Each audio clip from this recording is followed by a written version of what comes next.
Hello, I'm Maria Teresa Bicarion, graduate of Computer Secretarial course and have work experiences during my preceding years on some companies.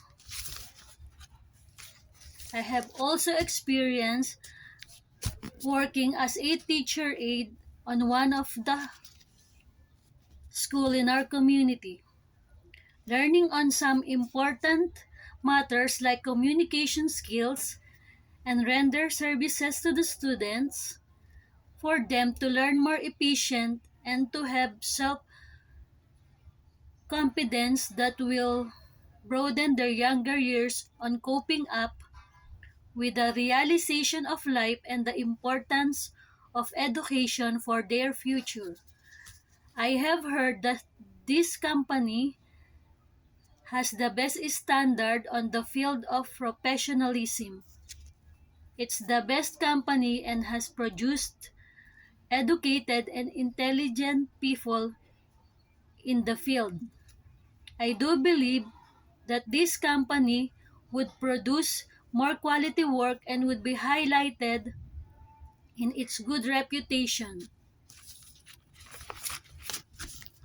Well, sometimes opportunity comes and I feel that I can be good in other related field where I am develop my skill and still experiences more inspiring job that would lead me to my dreams, to explore more valuable things that would help me a lot.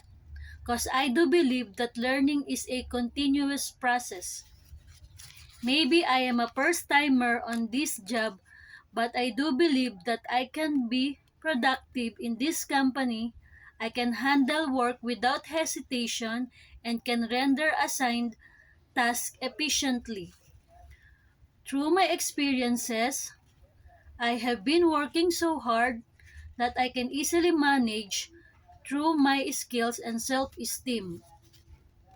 Maybe I have no knowledge as a pressure, but rest assured my in-depth learning and skills will be my platform in performing and facing new challenges in this company.